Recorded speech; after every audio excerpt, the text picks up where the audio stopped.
Karibu mtazamaji wa Zone Media, tujuzane yanayojiri katika anga za kimataifa. Irani imethibitisha kuwa droni ya jeshi lake ilitekeleza operesheni ya upelelezi katika maji ya kimataifa siku ya Jumanne, muda mfupi baada ya jeshi la Marekani kutangaza kuwa lilidungua droni ya Iran iliyokaribia kwa kile ilichokitaja kuwa ni vitendo vya uchokozi dhidi ya meli ya kivita ya Marekani.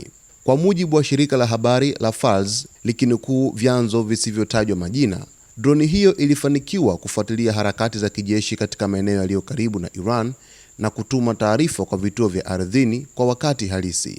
Shirika hilo lilieleza kuwa operesheni hizo ni muhimu kwa ufuatiliaji wa usalama wa kanda nzima. Hata hivyo, shirika la habari la Tasnim ambalo ni la nusu rasmi liliripoti kuwa ilipoteza mawasiliano ya moja ya droni zake.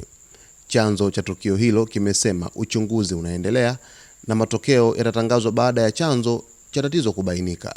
Kwa upande wake, kamandi ya kati ya Marekani CENTCOM ilisema ndege ya kivita ya Marekani aina ya F-35C ililazimika kuidungua droni ya Iran aina ya Shahed-139 katika bahari ya Arabia. CENTCOM ilieleza kuwa droni hiyo ilikuwa imefanya harakati zisizo za lazima na kukaribia meli ya kubeba ndege za kivita ya USS Abraham Lincoln iliyokuwa ikipita katika maji ya kimataifa takriban kilomita 800 kutoka pwani ya Iran. Jeshi la Marekani limesema tukio hilo lilikuwa ni hatua ya kujilinda na kusisitiza kuwa hakuna mwanajeshi aliyejeruhiwa wala vifaa vilivyoharibiwa. Katika tukio jingine linaloongeza mvutano, boti kadhaa za kijeshi za Iran ziliripotiwa kuikabili tanka yenye bendera ya Marekani katika mlango wa Hormuz kaskazini mwa Oman.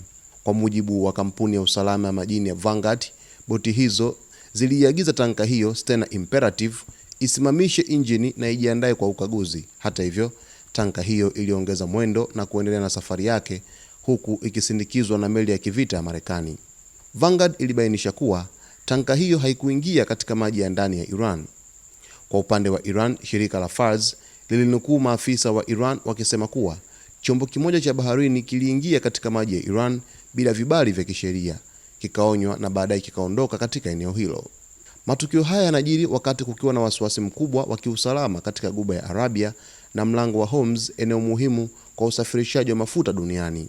Hatimaye shirika la habari la Fars la nchini Iran limeweza kuthibitisha kwamba droni ya jeshi la Iran ilitekeleza operesheni ya upelelezi katika maji ya kimataifa siku ya Jumanne, na ikiwa ni muda mfupi tu baada ya jeshi la Marekani kutangaza kuwa liliweza kudungua droni ya Iran iliyokaribia kile kilichotajwa kuwa ni vitendo vya uchokozi dhidi ya meli ya kivita ya USS Abraham Lincoln katika Ghuba yote ile na karibia na mlango wa Hormuz.